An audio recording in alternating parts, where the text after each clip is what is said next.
Jumpa lagi di Halo Timnas yang akan menyajikan informasi terupdate mengenai Timnas Indonesia. Di antaranya, manuver Indra Syafri pantau laga Vietnam versus Thailand. Pesan ketum PSSI jelang hadapi The Golden Warriors. Jalan mulus Cyrus Margono dapatkan status WNI. Simak berita selengkapnya hanya di Halo Timnas. Sebuah umpan Lubiso tapi kemudian eksekusi yang kurang baik, kurang mantap.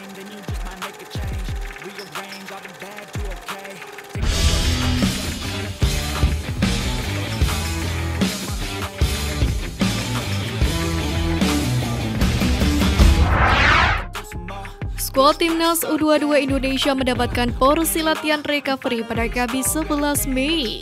Di mana latihan recovery di Hotel Timnas U22 Indonesia terdiri dari perenggangan dan sesi berenang. Sementara itu Indra Syafri memboyong 5 asistennya ke laga Vietnam versus Thailand untuk memantau langsung calon lawan Timnas U22 Indonesia di semifinal. Mereka terlihat hadir di Prince Stadium venue laga Vietnam versus Thailand. Pelatih Timnas Vietnam U22 Philip Troisser menyampaikan keluhan jelang menghadapi Timnas Indonesia U22 di semifinal SEA Games 2023, yakni berkaitan dengan aspek jadwal yang secara tidak langsung memberikan keuntungan bagi Timnas Indonesia U22.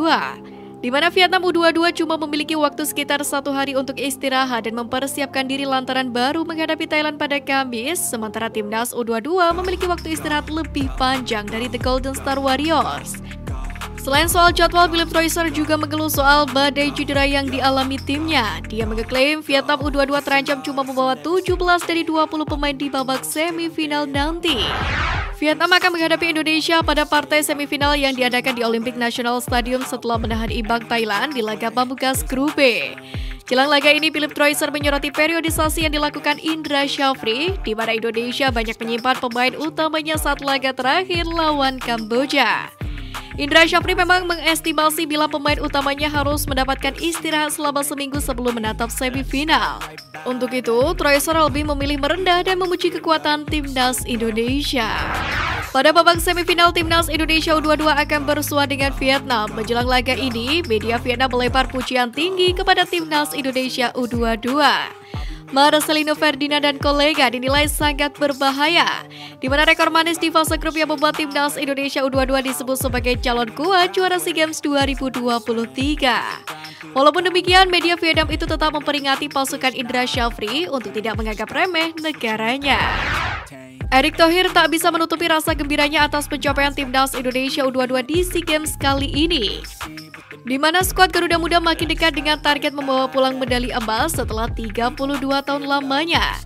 Kendati demikian, Erick Thohir meminta tim besutan Indra Syafri untuk tetap fokus dan semangat. Sementara di babak semifinal kali ini, Timnas Indonesia U22 akan menghadapi Vietnam yang mana jelas The Golden Star Warriors bukanlah lawan yang mudah. Drawing Piala AFC telah digelar di Doha, Qatar pada Kamis petang, dan hasilnya Timnas Indonesia harus bertemu dengan Jepang, Irak, dan Vietnam di Grup D. Dengan hasil ini, Ketua Umum PSSI Erick Thohir mengatakan bahwa Indonesia tidak gentar meski melawan Jepang yang kastanya sudah mencapai kelas elit dunia. Lebih lanjut, Erick Thohir pun menyebut Timnas Indonesia berada di grup manapun bukan menjadi persoalan. Pasalnya Asnawi Mangkualam dan kolega harus siap melawan tim manapun untuk menandakan kebangkitan sepak bola Indonesia. Justru menurutnya, hal ini akan menjadi tantangan bagi pasukan skuad Garuda untuk meningkatkan level permainan mereka. Jim Kalisroyer menjadi pemain Timnas Indonesia U22 paling disorot penampilannya saat menghadapi tuan rumah Kamboja di laga akhir Grup A SEA Games 2023. Pasalnya tampil sebagai starter, ia tak mampu menjawab kepercayaan dan ekspektasi publik. Indra Syafri juga mencoba memberi kesempatan dengan memainkan Schroyer selama waktu penuh. Tapi pemain milik Persik Kediri itu tak juga memberikan penampilan yang apik. Selain penyelesaian akhir yang buruk, Jim Kalisroyer juga terkesan bermain egois dengan sering melepas peluang yang tercipta. Alih-alih memperbaiki permainannya, Jim Kalisroyer justru kerap melakukan pelanggaran seenaknya yang justru bisa berbahaya buat Timnas Indonesia U22. Timnas Indonesia dipastikan berada di grup D bersama dengan Vietnam, Irak, dan Jepang. Dari ketiga lawan skuad Garuda tersebut, tentu yang paling menarik adalah melawan Jepang. Sebab saat ini banyak para penggawa timnas Jepang yang berkarir di Eropa. Salah satunya adalah Mitoma. Berkat penampilan apiknya, Brighton dapat bersaing di papan atas Liga Inggris dan bahkan kini tengah berjuang untuk mendapatkan satu tiket untuk bermain di kompetisi Eropa musim ini. Semua fakta tersebut pun membuat pencinta sepak bola tanah air antusias melihat aksi Mitoma bermain melawan timnas Indonesia. Menariknya banyak guyonan yang justru terlihat di media sosial itu. Banyak akun yang cukup percaya diri bahwa Asnawi dapat menghentikan Mitoma ketika bertemu di Piala Asia 2023 nanti. Siapa sangka pemain naturalisasi timnas Indonesia Sandy Walsh ternyata juga pernah berduel dengan Kaoru Mitoma, tepatnya di Liga Belgia. Memang pemain Jepang itu pernah membela klub Royal Union Saint-Gilloise. Menurut dari Transfer Market, Kevin Michelin dan Royal Union bertemu 4 kali sepanjang musim 2021-2022. Akan tetapi Sandy Walsh dan Mitoma sendiri hanya berduel sekali. Pasalnya di pertemuan pertama yang terjadi pada 23 Agustus 2021 dalam Liga Belgia, Mitoma tidak bermain. Di sisi lain, Sandy Walsh tampil penuh 90 menit dan membantu Kevin Michelin menang 3-1. Sementara pertemuan kedua antara Royal Union versus Kevin Michelin terjadi pada 27 Oktober 2021 di Piala Belgia. Kali ini giliran Sandy Walsh yang tidak bermain dan Mitoma bermain. Nah, duel antara Sandy Walsh dan Mitoma terjadi pada 12 Desember di Liga Belgia. Kedua pemain itu sama-sama tampil penuh. Sayangnya kala itu Kevin Michelin tumbang atas Royal Union dengan skor 2-0. Kini pemain berusia 28 tahun akan punya kesempatan lagi untuk menjaga Mitoma karena timnas Indonesia bakal menghadapi Jepang di Piala Asia 2023. Meski begitu, Sandy Walsh tentu harus waspada karena nama Mitoma sendiri sedang bersinar bersama Brighton di Liga Inggris. Dalam laga pamungkas grup A yang berlangsung selama 90 menit di Olympic Stadium Phnom Penh, wasit sempat mengeluarkan keputusan yang menguntungkan Kamboja.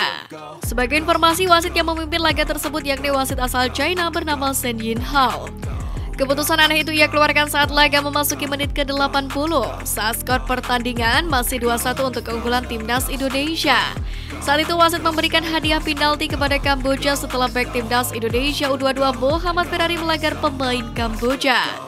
Tanpa pandang bulu, wasit pun langsung menunjuk titik putih. Tapi anehnya keputusan itu terlihat dalam tayangan ulang saat momen pelanggaran itu terjadi. Terlihat bahwa Ferrari melakukan pelanggaran kepada pemain Kamboja di luar kotak penalti. Keputusan wasit itu pun lantas menjadi perbincangan karena dianggap menguntungkan Kamboja yang tengah tertinggal gol dari timnas Indonesia U22. Alhasil Kamboja tetap mendapatkan penalti. Beruntung bagi Indonesia, Lim Bisot yang jadi eksekutor gagal menutuskan tugasnya usai kiper timnas Indonesia U22 Adi Satrio mampu menepis tendangannya. Mantan utusan PSSI untuk pengurusan pemain naturalisasi Hamdan Hamidan menjelaskan jika Jalan Cyrus kembali mendapatkan paspor WNI akan lebih mudah. Bahkan proses tersebut akan lebih mudah daripada yang sudah dijalani oleh Jordi Amat, Sandy Walsh, dan Seun Patinama. Pasalnya Cyrus menggunakan jalur pribadi dalam proses ini. Hamdan pun menjelaskan jika nantinya proses yang dilewati oleh Cyrus tidak perlu menunggu keputusan dari DPR. Hal inilah yang membuat prosesnya akan dilewati jauh lebih cepat.